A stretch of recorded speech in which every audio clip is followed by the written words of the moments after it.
Okay, so decided to do a little bit of filming earlier in the day because, as you might be able to tell by my complexion, got that nice natural light coming in. So I'm going to take advantage of it while I can.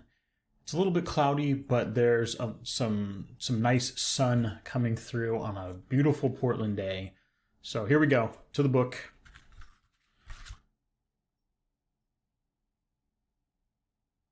So this topic is, what if the walks, the wandering, are the ordinary moments I would miss the most? And I think I kind of mentioned this in a previous video. I've heard on a podcast that it's important to embrace the ordinary. I think it's really easy for all of us to look for the extraordinary in life and try to do things that are an escape from the mundane. And I don't know if that's from what I'm hearing, that might not be all that useful. It's not always sustainable to be able to do extraordinary things all of the time. So I've been trying to embrace that a little bit more, trying to think about what are some of the ordinary things that I do in my life that I would miss if I stopped doing them.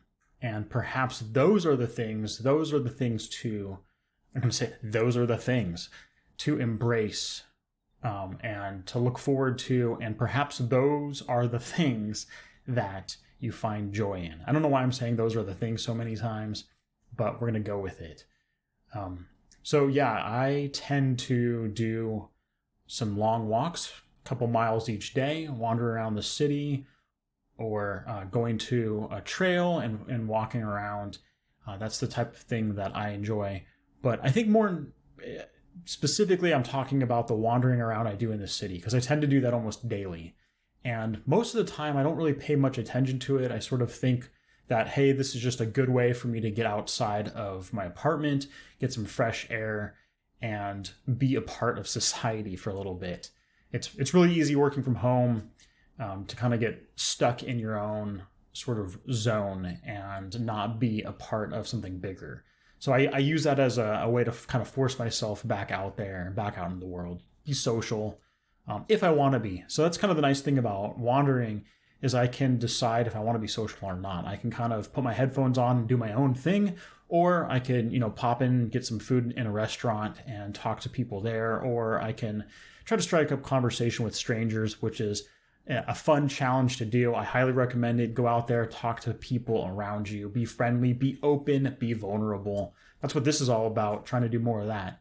But yeah, so I kind of stepped back from that moment when I was doing some wandering and started to think about, maybe this is the thing, the ordinary, that I would miss the most if I wasn't doing it.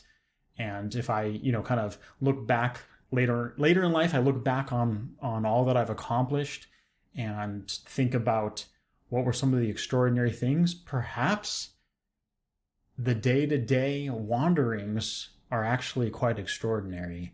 And sometimes it's difficult to see that. Sometimes it's difficult to embrace that something you do maybe habitually or as exercise or something of that nature, to consider that to be extraordinary. But perhaps it is. When I go and travel, I like to wander as well. I like to go, if I've got a car, maybe park it somewhere and go walk for multiple hours and just sort of explore, take the sights and sounds in, go get food, whatever the case may be. Usually most of my things are themed around food. So wandering around, walking, and getting food is what I do. That's what Nick Wanders is all about. And it's, again, like I said, sometimes it's difficult to see the extraordinary in those things, but that's where all of the connections happen. That's where all the magic happens. That's where I find myself feeling really alive in the world around us, the world around me. What am I trying to say here? It'll come together. It'll make sense. So perhaps for me, the ordinary that I need to embrace is the wandering that I do, the getting out there and exploring. And like I said, not every day is extraordinary. Most of the time it's not. Most of my wanderings, especially when I'm, in my hometown, or my second hometown, I should say, it can be a bit mundane because I'm used to the area out here. I'm used to the sights and sounds.